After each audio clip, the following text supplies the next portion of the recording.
तेरा प्यार भी दौलत है, तेरा दर्द भी दौलत है। तेरा प्यार भी दौलत है, तेरा दर्द भी दौलत है। जो कुछ मेरी दौलत है सब तेरी बदौलत है। हाँ, जो कुछ हमारी दौलत है वो सब इनकी बदौलत है। मग काय करायचं आपण? 7 सुरों का बहता दरिया तेरे नाम, 7 सुरों का बहता दरिया तेरे नाम, हर सुर में एक रंग ठहरता तेरे नाम। अब तक जितनी उम्र बिताई बीत गई है। आता कोण 16 वर्षाचे 16 वर्षापासून 60 वर्षापर्यंतचे इथे लोक आहेत। अब तक जितनी उम्र बिताई बीत गई, अब इस उम्र का बाकी हिस्सा तेरे नाम। झालं सर?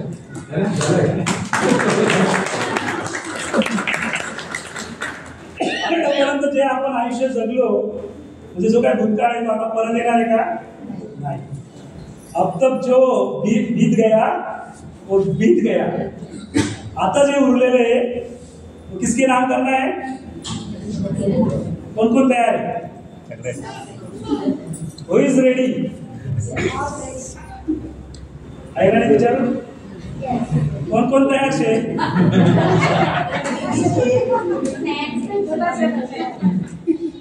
तर आपल्याला बाबासाहेबांना, बुद्धांना आणि या चळवळीला आपलं उरलेलं आयुष्य समर्पित करायचंय। याच्यासाठी तुम्ही तयार आहात?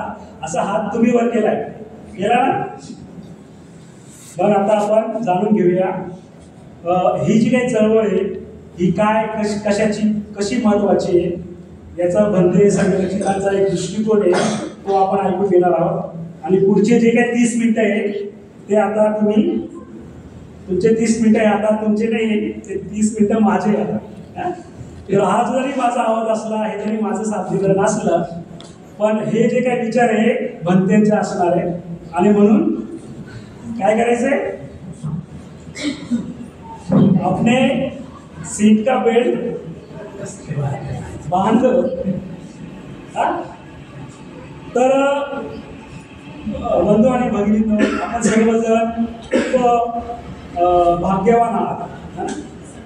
तुम्ही मला भाग्य आपल्या याच्यात नाहीये, मग आपण असं म्हणूया की आपण सर्वजण खूप कुशल कर्म केलेले आहे की आपण बाबासाहेबांचे अनुयायी म्हणून जन्माला आलेलो आहोत।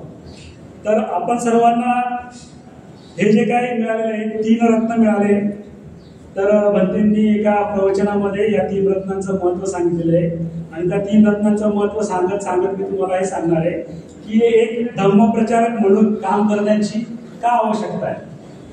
ओके, तर संघाच्या भवितव्य नावाचं भंतेंचं एक सुंदर प्रवचन आहे। आणि त्यांनी त्या प्रवचनाच्या सुरुवातीला काही प्रश्न विचारले होते, तेच प्रश्न मी पण विचारणार आहे, त्याच्यावर आपण बोलणार आहोत। तर भंतेंनी प्रश्न असा विचारला की बुद्धांचा जन्म कुठे झाला? हा प्रश्न मी विचारला, बुद्धांचा जन्म कुठे झाला? मग लुंबिनी कुठे झाला? सारनाथला कुठे झाला?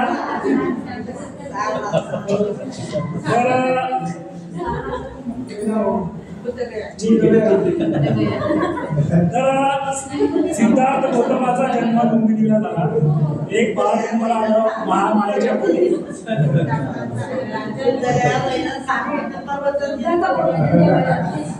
ओके, आता ऐकूया आपण। तर सिद्धार्थ गौतमाचा जन्म लुंबिनीला झाला, एक बाळ जन्माला आलं, ते एक राजकुमार म्हणून मोठं झालं। त्याच्याविषयी एक भविष्यवाणी केलेली होती की हा जर का गृहत्याग करेल तर तो एक ज्ञान संपन्न पुरुष बनेल, वृद्ध बनेल, पण हा जर का संसारात रमला तर तो चक्रवर्ती सम्राट बनेल। परंतु झालं असं, ते बाळ वाढलं, राजवाड्यात वाढलं, त्याच्या आई वडिलांनी खूप काळजी घेतली की ते संसारात रमेल आणि चक्रवर्ती सम्राट बनेल। परंतु झालं असं की ते बाळ काय झालं,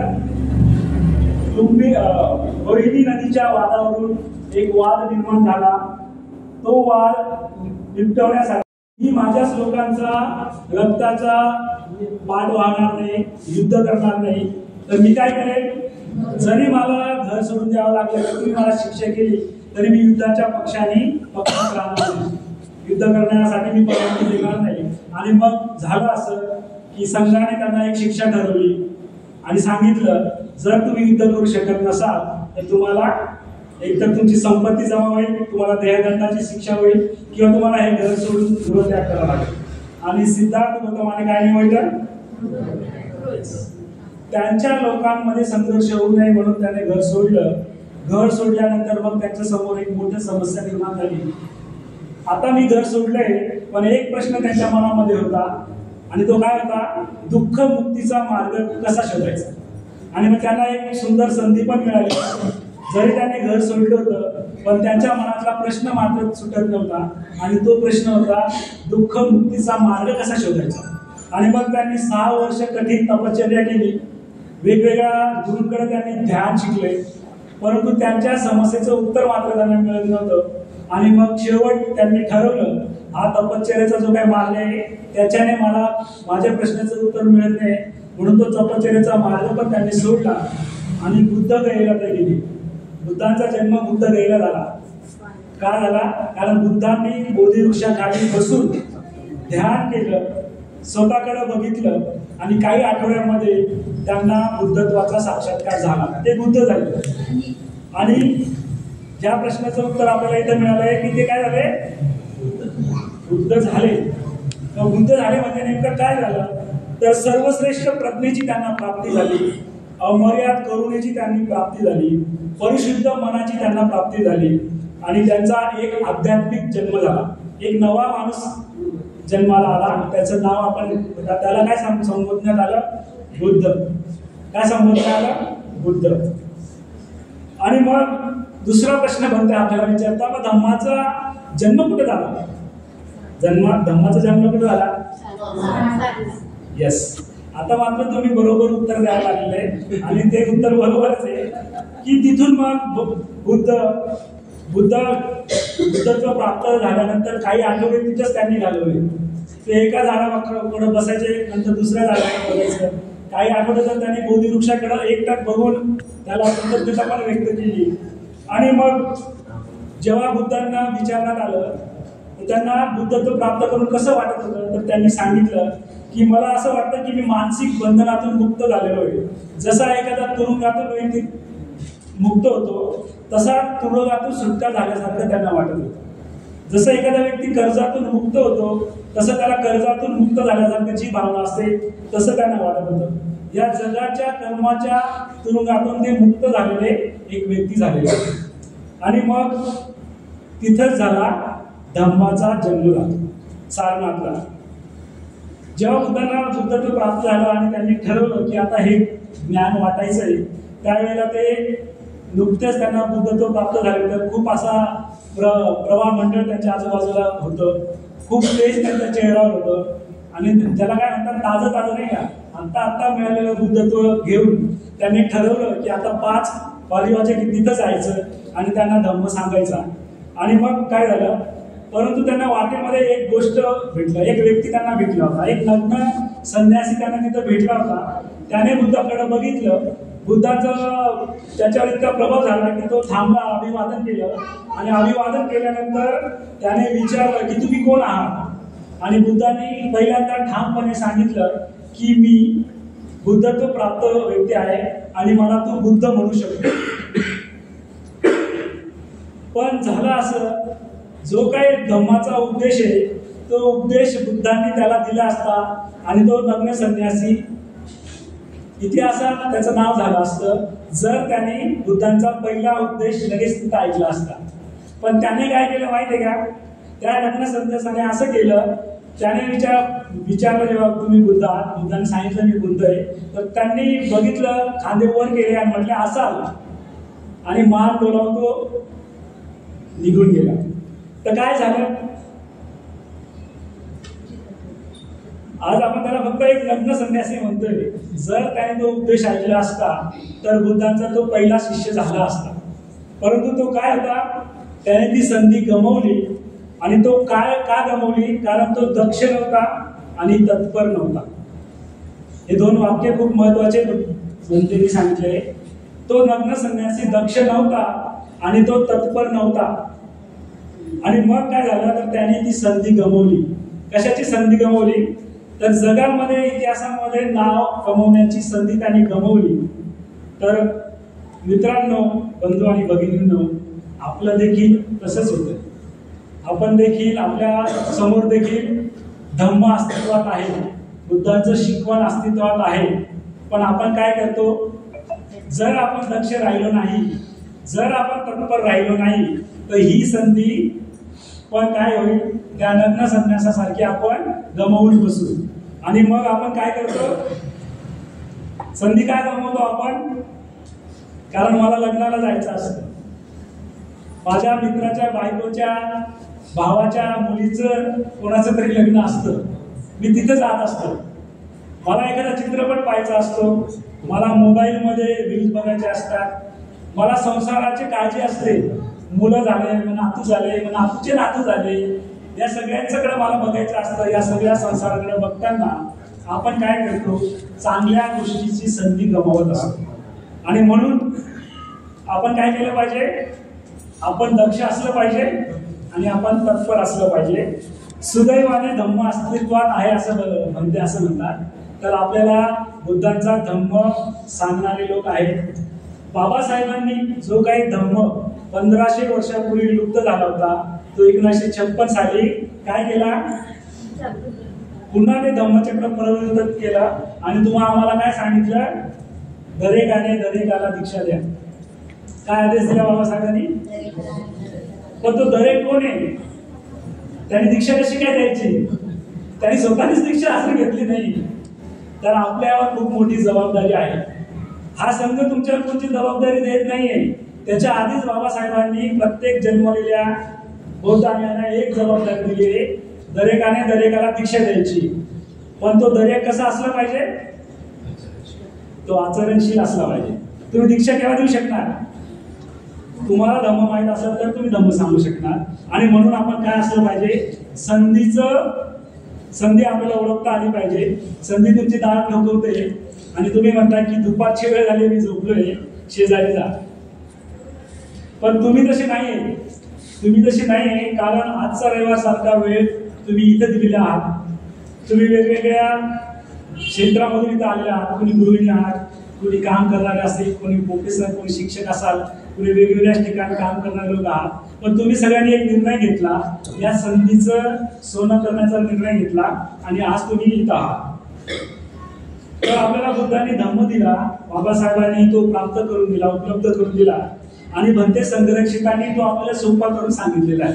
आणि भंते संरक्षकांनी आपल्याला प्रशिक्षण दिलेलं आहे. तर म्हणून आपण काय असलं पाहिजे? दोन गोष्टी मी सांगितल्या. आपण मोबाईलमध्ये व्यस्त असलं पाहिजे आणि लग्नात गेलं पाहिजे. हे दोन गोष्टी सांगितल्या मी. आपण दक्ष असलं पाहिजे आणि तत्पर असलं पाहिजे. महिला फार तत्पर आहे, पुरुषांकडून काय आवाज येत नाही, खिचडी जास्त खाल्लेली आहे. तर मग धम्माचा उदय झाला सारनाथ येथे. आणि धम्माचा उदय झाल्यानंतर जो नग्न संन्यासी ती संधी गमावल्यानंतर बुद्ध सारनाथला गेले. इथं 5 परिवारजक त्यांची वाट बघत होते. ते 5 परिवारजक तेच होते जे तपश्चर्याची कसोटी देत होते. ते तुम्हाला सर्वांना माहिती आहे, आपल्याकडे हठ योगी असतात. कोणी हात वर करून खूप वर्ष असं थांबतात, कोणी एकच अन्नाचा एकच दाणा खाता आणि आठवडाभर राहतात. अशी खूप कडक तपश्चर्या ते करत होते. बुद्ध त्यांच्याबरोबर 6 वर्ष राहिले होते. ही सगळी तपश्चर्या करून ते खूप पोटाला हात लावला तर पाठ लागेल, पाठीला हात लावला तर पोट लागेल, इतकं त्यांचं शरीर जर्जर झालं होतं. तरी पण त्यांना अजून पण दुःखमुक्तीचा मार्ग सापडलेला नव्हता. आणि त्यांनी निर्णय घेतला होता की मला काय करायचंय? आता हा तपश्चर्याचा मार्ग सोडून धम्म शोधायचा. त्यांनी तो धम्म शोधला, त्यांना बुद्धत्व मिळालं. आणि मग त्यांनी ठरवलं त्या 5 लोकांनाच आता उपदेश करायचा जे माझ्यासोबत तपश्चर्या करत होते. आपल्या सगळ्यांनी, आपल्यापैकी काही लोकांनी बुद्धांनी त्यांचा धम्म वाचला असेल. बाबासाहेबांनी खूप सुंदर त्याचं टायटल दिलेलं आहे, अप्रिय व्यक्तीचं असाधारण स्वागत. नाव वाचलंय तुम्ही?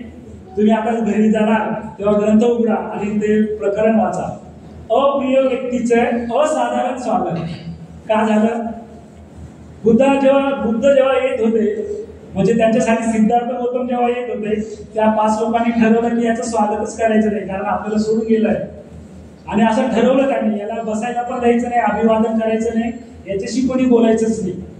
पण जसं जसे बुद्ध जवळ येत होते तसं तसं काय झालं, जसं जसं बुद्ध येत होतं तसं तसं त्यांची तो जो तेज बघून त्यांचा प्रभाव एवढा पडला त्यांच्यावर की त्यांनी जो काही संकल्प केला ते विसरले.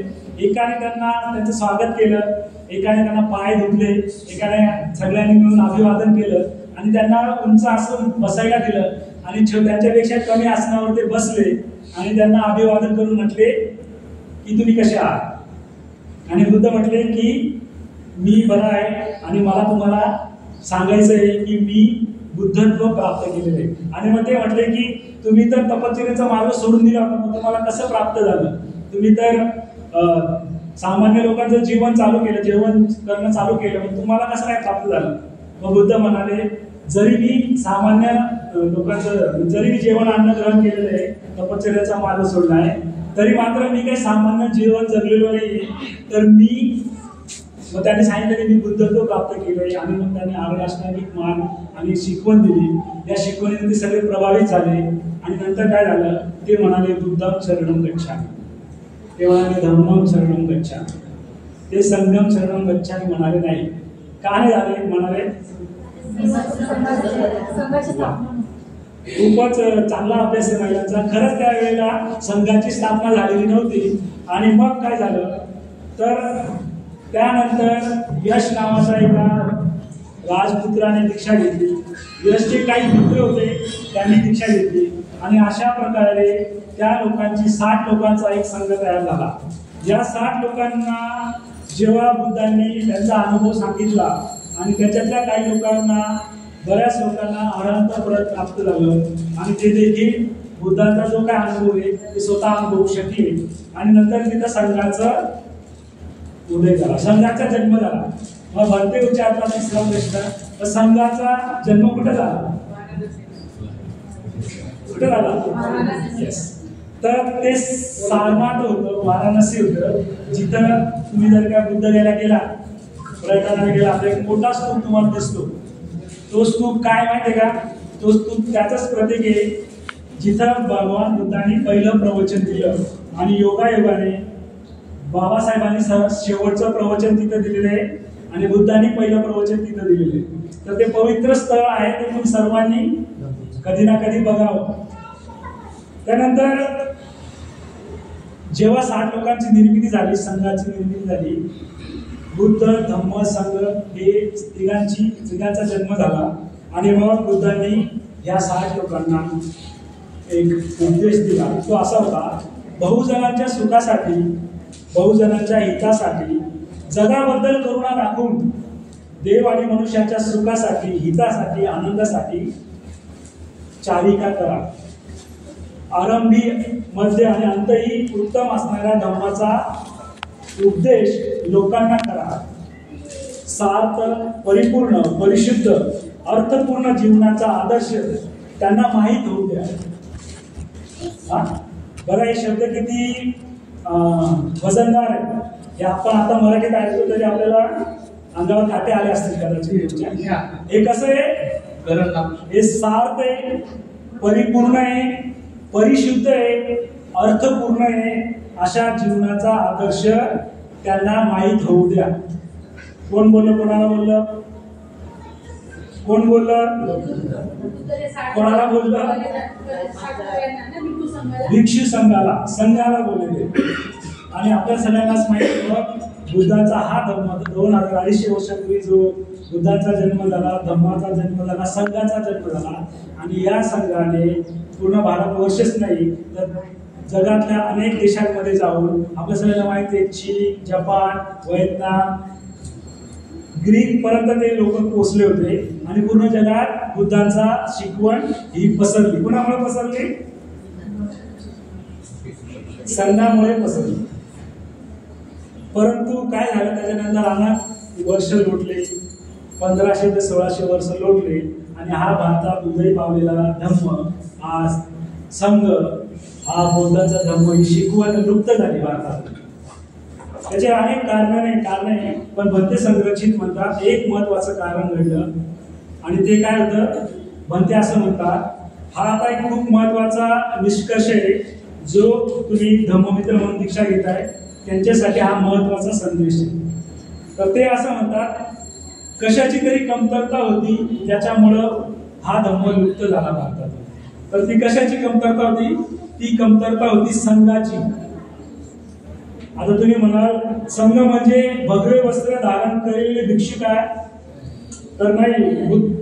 भंते असं म्हणतात, बुद्ध धम्म आणि संघाचा परिपूर्ण स्वीकार केलेले लोक म्हणजे संघ, याची कमतरता होते. आणि म्हणून काय झालं, धम्म लुप्त झाला. कुठून लुप्त झाला? भारतातून लुप्त झाला. आणि मग भंते संरक्षितांनी जेव्हा हे बघितलं, त्यांनी बाबासाहेबांच्या 3 भेटी घेतल्या, बाबासाहेबांचं धम्मदृष्टी जाणून घेतली आणि मग त्यांनी तेव्हा ठरवलं की आता आपल्याला एक धम्म चळवळ चालू करायची. तिचा पाया काय असावा हे ते विचार करू लागले. आणि मग त्यांना असं ठरवलं की ह्या धम्म चळवळीचा पाया 3 रत्न असलं पाहिजे. काय असलं पाहिजे? 3 रत्न. आपल्या सगळ्यांना माहिती 3 रत्न: बुद्धरत्न, धम्मरत्न, संघरत्न. पण भंते असं म्हणतात, रत्न आणि शरण याच्यामध्ये फरक आहे. आपण त्रिशरण म्हणतो, 3 रत्न म्हणतो. या संघाचं नाव पण 3 रत्न आहे आणि आपण त्रिशरण रोजच म्हणतो. मग काय फरक आहे त्रिरत्न आणि त्रिशरणामध्ये? तर भंते असं म्हणतात, जेव्हा आपण रत्न म्हणून बुद्धांना बघतो तर त्यावेळेला बुद्धत्वाला आपण मानतो, त्यांचं सर्वश्रेष्ठ गोष्ट मानतो, ते अभ्यासतो, ते वाचतो. परंतु आपण तसं बनण्यासाठी काही हालचाल करत नाही.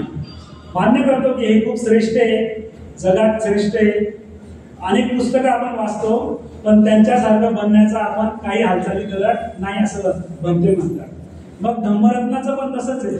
धम्मरत्न पण आपण मानतो की हो वा वा किती छान धम्म आहे, आणि आपण काय करतो, लोकांना सांगतो बघा पूर्ण कितीतरी जगामध्ये बुद्धांची शिकवण आहे, हा धम्म किती ग्रेट आहे. आणि पण आपण काय करतो, रत्न म्हणून मानतो, पण तसं वागण्याचा प्रयत्न हालचाल करत नाही. आणि संघाचं पण तसं आहे. संघाबद्दल पण आपण म्हणतो की वा वा किती ग्रेट आहे. आचार्य ज्योती आयुष्य वेचलं, पगार सरांनी आयुष्य वेचलं, जाधव साहेबांनी, सिद्धी सरांनी, हा संघ किती आहे. आता तरुण पोरं पण आयुष्य खर्चायला तयार आहे. हा संघरत्न खूप चांगलं आहे, पण त्याच्यासारखं बनण्याचा आपण प्रयत्न करतो का, हालचाल करतो का?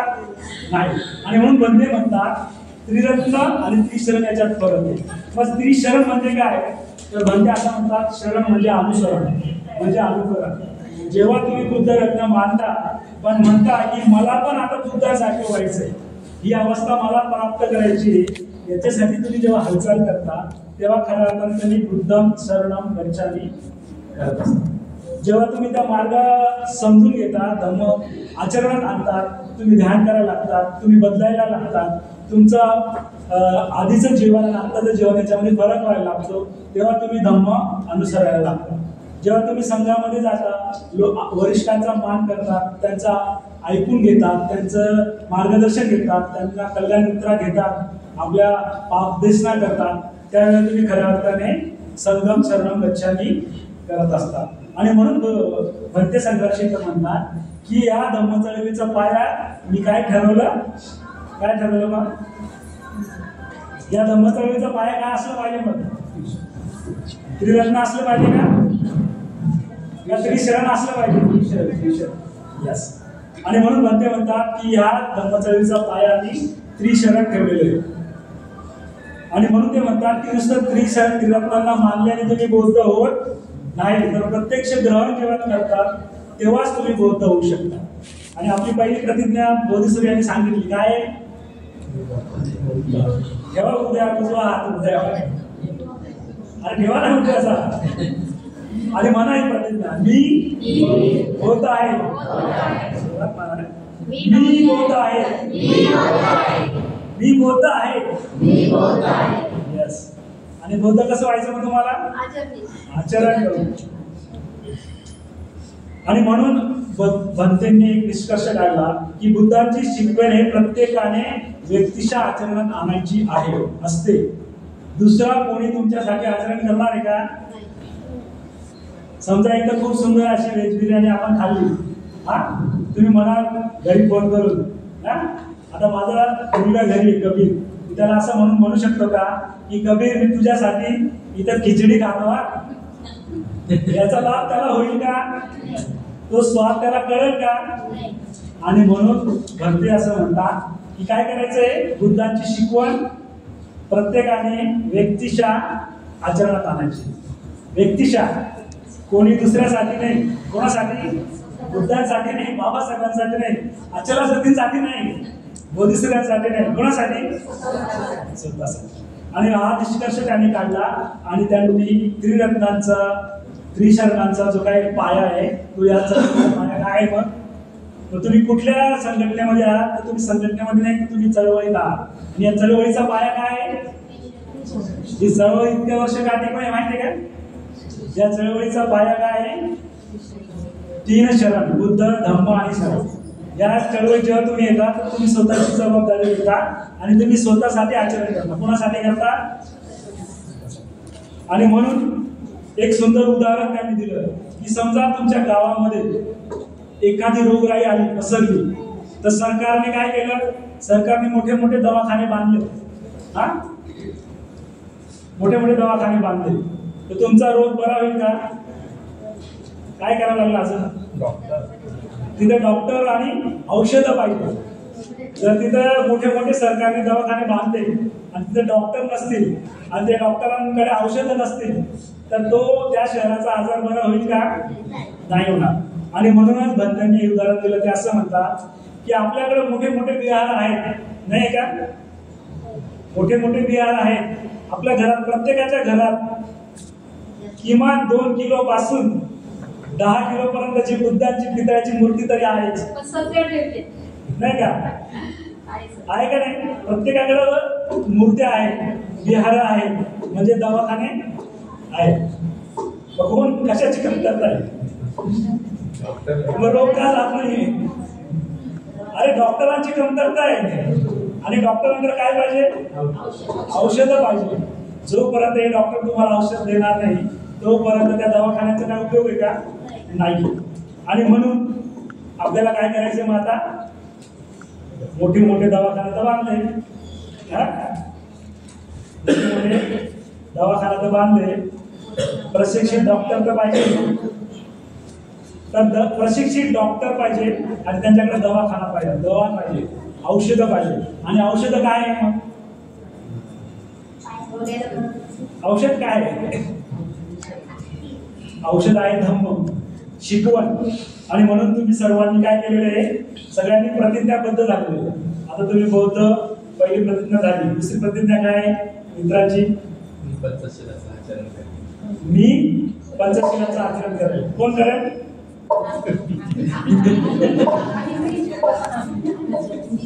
कोणी सुद्धा नाही करता.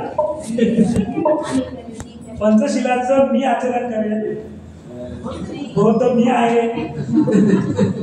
आणि कसा विश्वास आहे मग माझा? तिसरं प्रतिज्ञा काय? माझा आध्यात्मिक विकास होईल असा मला विश्वास आहे. तर बाबासाहेब आंबेडकरांनी जेव्हा बौद्ध धर्माची दीक्षा घेतली तर त्यावेळेचा खूप सुंदर असा प्रसंग आहे. तो प्रसंग असा आहे, ते काय बोलले? बाबासाहेबांनी जेव्हा दीक्षा घेतली त्यावेळेला त्यांनी भिक्षू संघाला एक इशारा दिला होता. तुम्हाला माहिती तो इशारा काय होता?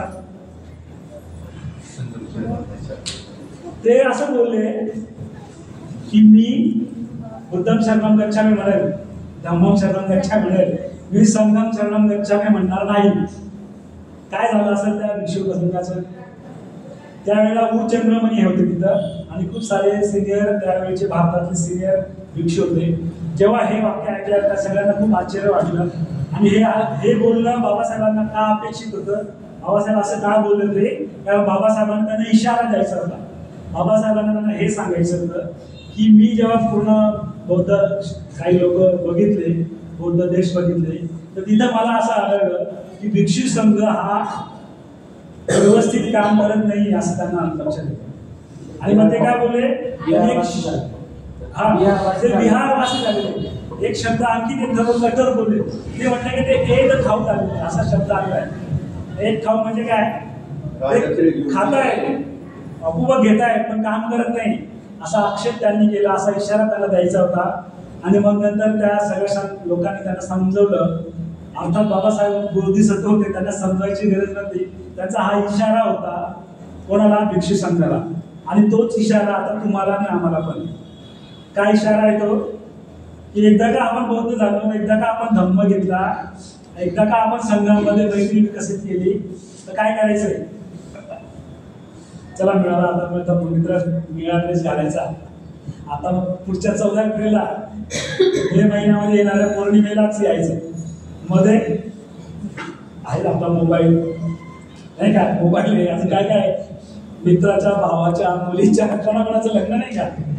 तर आपल्या सर्वांना नाही जबाबदारी, आपल्याला काय करायचं, हा धम्म बाबासाहेबांनी आपल्या अनुयायांना 2 गोष्टी सांगितलेल्या आहेत. तुम्हाला शासनकर्ती जमात व्हायची आणि तुम्हाला भारत बौद्धमय करायचं आहे. कसं काय होईल, किती 125 कोटी लोकसंख्या आहे. 2011ला जनगणना जेव्हा झाली तेव्हा 70 लाख लोकांनी आपलं मी बौद्ध आहे असं नोंदवलं. किती लोकांनी, 70 लाख लोकांनी, ते पण महाराष्ट्रातले जास्त होते.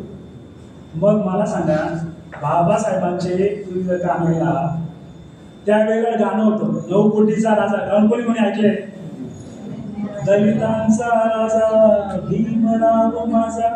त्याच्यात काय आलेलं आहे, किती कोटीचा राजा, 9 कोटीचा राजा. जर त्यावेळेला 9 कोटी होते, 5 लाख लोकांनीच दीक्षा घेतली. नंतर 2011 पर्यंत ते 9 कोटी तरी कुठे गेले, 9 कोटी तरी बौद्ध माहिती होते ना. फक्त 70 लाख लोक आहोत आपण बौद्ध म्हणून रजिस्टर केलेले. तर ही जबाबदारी कोणाची, मग आपण म्हणायला पाहिजे बाबासाहेब अजून थांबायला पाहिजे, बाबासाहेब अजून जगायला पाहिजे. सगळं बाबासाहेबांनीच करायचं, तुम्ही काय करायचं, कोणाची जबाबदारी.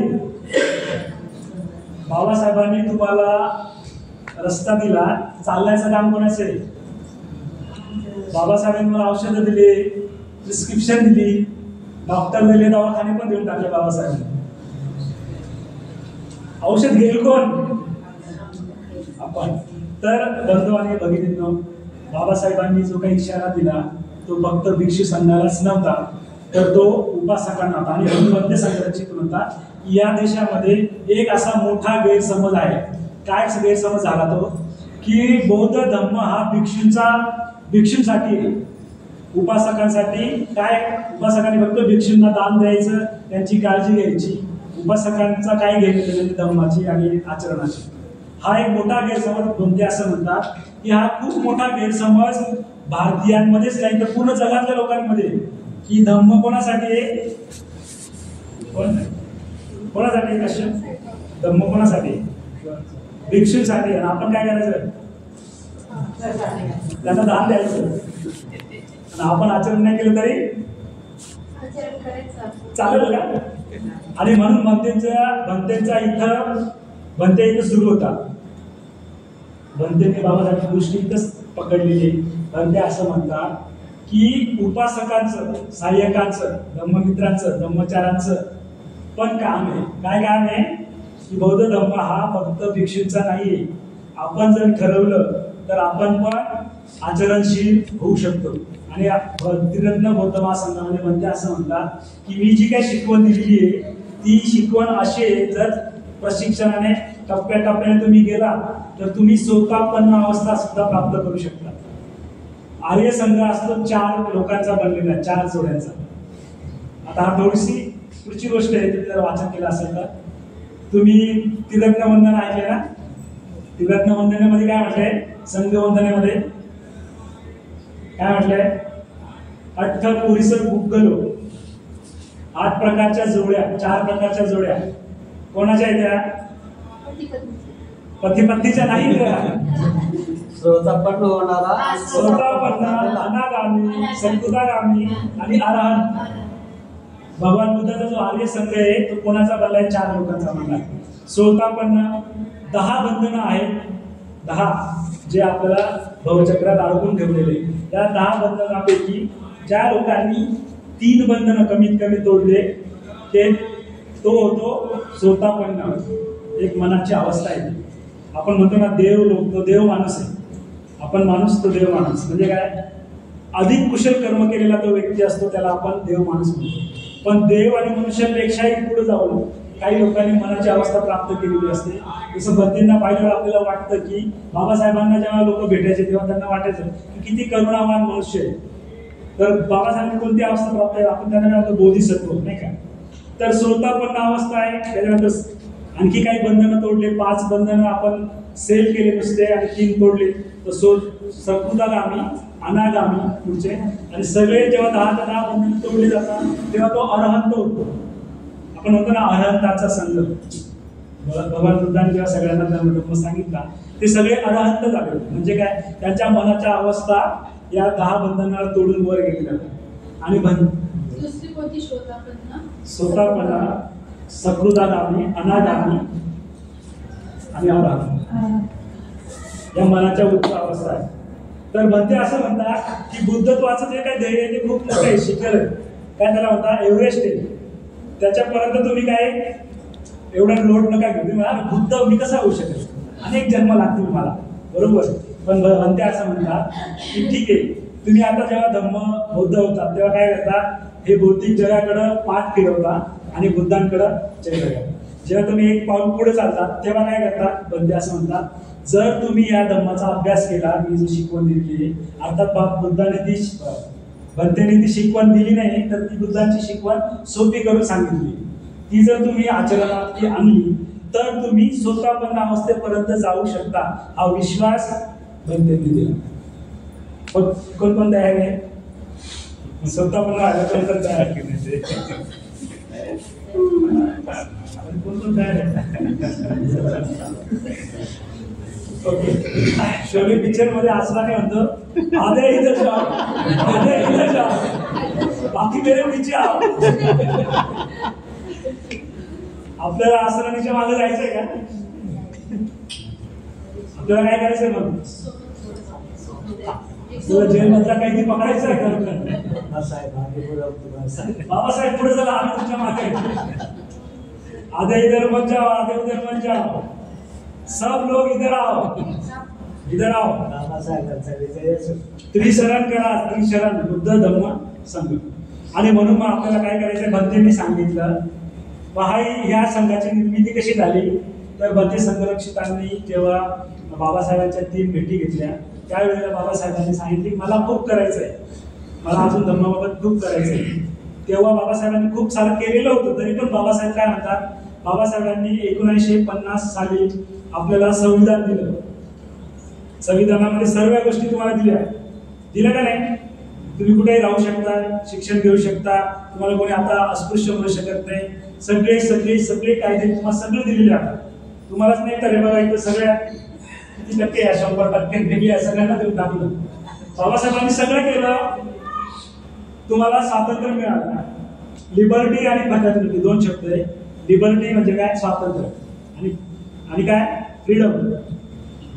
स्टॅच्यू ऑफ फ्रीडम पाहिला तुम्ही अमेरिकेचा, त्याला स्टॅच्यू ऑफ फ्रीडम, स्वातंत्र्याची देवता असं म्हणतात. फ्रीडम आणि लिबर्टी 2 शब्द आहे, दोघं स्वातंत्र्याशी संबंधित आहे. पण बनते असं म्हणतात, तुम्हाला स्वातंत्र्य दिलं. बाबासाहेब म्हणतात की मी तुम्हाला 50ला सगळ्या मनुष्य मात्राला स्वातंत्र्य बंधून सगळं दिलं. मग हे बाबासाहेब 1956ला बुद्ध धम्म का दिलं तुम्हाला, का बरं दिलं धम्म. जर तुम्हाला सगळं मिळालं ना, अधिकार मिळाले, कर्तव्य मिळाले, तुम्ही आता अस्पृश्य पण नाहीये, शिक्षण मिळालं, आरक्षण मिळालं, नोकरी मिळाल्या, रोज आता तर आपण उद्योजक पण झालो आहे. नागपुरात जर तुम्ही गेलात तर सोन्याची दुकानं पण आहे आपली. कुठलं क्षेत्र असं राहिलं नाही जिथं आपला माणूस जात नाही. अस्पृश्यतेचे सगळ्या बंधनं बाबासाहेबांनी त्याच्या आधीच तोडले, संविधानामध्ये लिहिले. मग बाबासाहेबांनी धम्म का दिला 56ला, का दिला, बाबासाहेबांनी धम्म याच्यासाठी दिला, आपल्याला फ्रीडम दिलं. स्वातंत्र्याचा एक आणखी अर्थ आहे, बाबासाहेबांनी आपल्याला शारीरिकदृष्ट्या, मानसिकदृष्ट्या, सामाजिकदृष्ट्या स्वातंत्र्य केलं, पण आपलं मन मात्र अजूनही स्वातंत्र्य आहे का? कोणी म्हणू शकतं का माझं मन स्वतंत्र आहे? आपलं मन स्वतंत्र करण्यासाठी, मनाच्या मुक्तीसाठी बाबासाहेबांनी धम्म दिला. कशासाठी दिला? म्हणून आपण काय म्हणतो आपण? आपल्या श्वासावर बाबासाहेबांच्या उपकार काय आहे? त्यांनी नुसतं आपल्याला स्वातंत्र्यच नाही दिलं, तर काय दिलं? फ्रीडमच नाही दिलं, तर काय दिलं? फ्रॅटर्निटी. काय त्याला म्हणतात? फ्रीडम हा दुसऱ्या शब्द म्हटलं, लिबर्टी. फ्रीडम आणि लिबर्टी. पण ते काय म्हणतात? तुम्हाला मुक्ती दिली. तुम्हाला फक्त शारीरिक नाही तर मानसिक मुक्तीचा पण मार्ग दिला. आणि बुद्धांचा जो काही मार्ग आहे तो तोच आहे. तुम्हाला मुक्त करण्याचा मार्ग आहे. जो तुमचं मन आहे, जे भवचक्रात अडकलेलं आहे, अज्ञानात अडकलेलं आहे, त्याच्यातून मुक्तीचा मार्ग पण बुद्धाने, बाबासाहेबांनी दिला. आणि म्हणून बनते असं म्हणतात की बाबासाहेबांनी तुम्हाला काय दिलं? बोला. बाबासाहेबांनी तुम्हाला फ्रॅटर्निटी पण दिली. फ्रॅटर्निटी गडगडी काय म्हणते? फ्रीडम आणि लिबर्टी. फ्रॅटर्निटी बंधुभाव. तर मुक्ती पण दिली आणि स्वातंत्र्य पण दिलं. बरोबर? मग आपल्याला काय करायचंय? तर आपण जेव्हा धर्ममित्र होता तेव्हा तुम्ही या धर्म चळवळीमध्ये जुळता. तुम्ही जेव्हा सहाय्यक होते तेव्हा काय करायचे? तुम्ही वेगवेगळ्या शिबिरात आम्ही जेव्हा बोलवायचो तुम्ही यायचे, कधी नाही यायचे. काही जबाबदारी नव्हती तुमच्याकडे.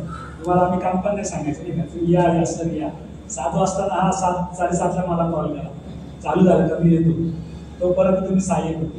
पण नंतर काय झालं? नंतर तुम्हाला कळलं की ही चळवळ तुम्हाला काय देते? चळवळ काय देते तुम्हाला? ही चळवळ तुम्हाला काय देणार आहे? तुम्हाला तुमच्या असंतुष्टीतून एक ध्येय देणार आहे. तुम्हाला बाबासाहेबांनी जो ध्येय दिलेलं आहे ते पूर्ण करायची संधी देते बाबा. आणि मग तुम्ही काय करता? एक निश्चय करता, हो मला पण धर्ममित्र व्हायचं, मला पण हा निळा ड्रेस घालायचा आहे, मी पण धम्माचा प्रचार करायचा, मी पण धम्मचार्यांना बोलवेल, त्यांना प्रवचन देईल, मी पण इथं येऊन थोडंफार कधी प्रस्तावना, कधी परिचय, कधी आभार करेल, मी पण जबाबदारी घेईन. आणि मग तुम्ही काय करता? जबाबदारी घेता. आणि मग तुम्हाला काही अभ्यासक्रम आहे तर मी थोडं अभ्यासक्रम काय तो थोडक्यात वाचून दाखवणार आहे. मला वाटतं 30 मिनिटं दिले होते आणि 47 मिनिटं टाकलेले, तर काय हरकत नाही. चांगली गोष्ट जास्त झाली तरी त्रास होतो का? कोणाला होतो का? कोणाला होतो?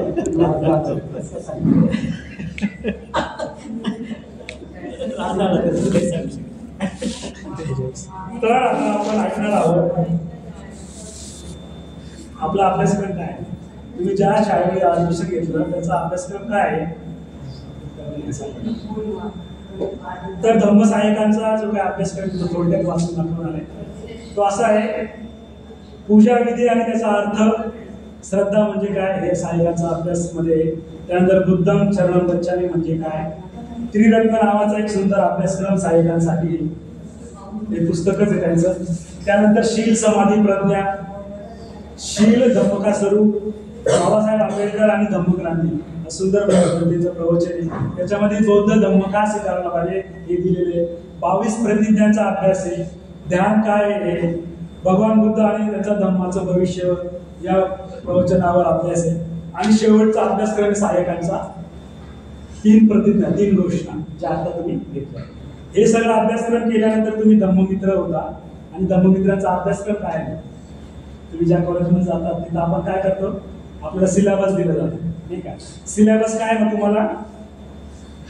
बुद्धत्व मानवाचा आदर्श हा नावाचा एक विषय सुंदर, ज्याच्यामध्ये बुद्धांचा आदर्श काय घ्यायचा त्याची सुंदर प्रवचन आहे.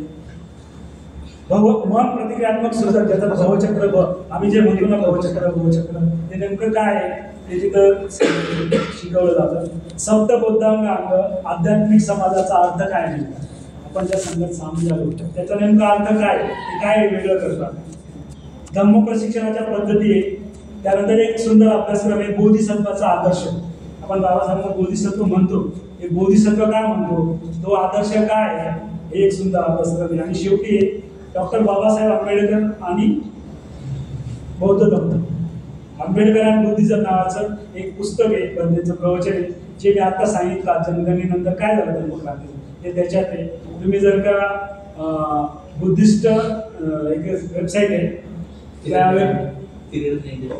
त्याच्यावर तर ते पुस्तक फ्री देतात. तुम्ही जर ईमेल टाकला तर तुम्हाला घरपोच ते पुस्तक येतं, आंबेडकर आणि बुद्धिझम. तर आता मी माझ्या प्रवचनाच्या शेवटकडे येतोय. आर्य अष्टांगिक मार्ग, यस, हे विसरलो. भगवान बुद्धांनी जो वृत्त मुक्तीचा मार्ग सांगितलाय 4 सत्य, त्याच्यामध्ये सर्वात शेवटचा काय आहे? दुःख आहे. आर्य सत्य दुःखाचं कारण आहे, दुःखाचं निवारण आहे. आणि तो मार्ग काय? अरे वा, महिलांना सगळंच माहिती आहे. तर आर्य अष्टांगिक मार्ग जो आहे तो दुःख मुक्तीचा जर का मार्ग आहे त्याची ते शिकायला पाहिजे की नाही आपण. म्हणजे आज मार्ग कोणते, तर तो पण धम्ममित्रांच्या सिलेबसचा महत्वाचा अभ्यासक्रम. तर बंधू आणि भगिनींनो, मी तुम्हा सर्वांचं पुन्हा एकदा या प्रवासात स्वागत करतो. कोणत्या प्रवासात? तुम्ही आता प्रवाहामध्ये पडणार आहात, तुम्ही आता धम्ममित्र होणार आहात. तर ही जबाबदारी कोणाची आहे?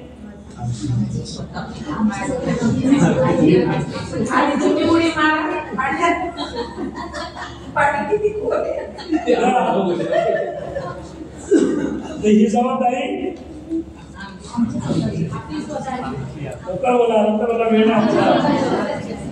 तर ही जबाबदारी कोणाची आहे? या धम्ममार्गामध्ये तुमचं सगळ्यांचं स्वागत आहे. त्याच्यामध्ये तुम्हाला काय करायचं? बाबासाहेबांची प्रतिज्ञा. ही जबाबदारी आम्ही देत नाही, आचार्य समिती देत नाही, संघ देत नाही. ही जबाबदारी बाबासाहेब. काय बोलताय ते? दर एकाला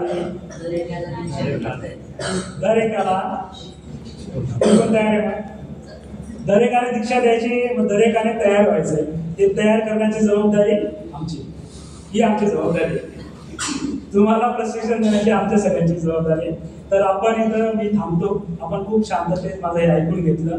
याच्यावर आपण 2-2 मिनिटं फीडबॅक द्यायचा आहे. त्यानंतर आपण मैत्री भावनेचं ध्यान करणार आहोत. तर याच्यावर प्रतिक्रिया द्यायची आहे. इथून 2 लोकांनी, इथून 2 लोकांनी. हे जे काही तुम्ही ऐकलं त्यांचं, ते तुम्हाला कसं वाटलं हे बोलूया. तर आपल्याला फीडबॅक पण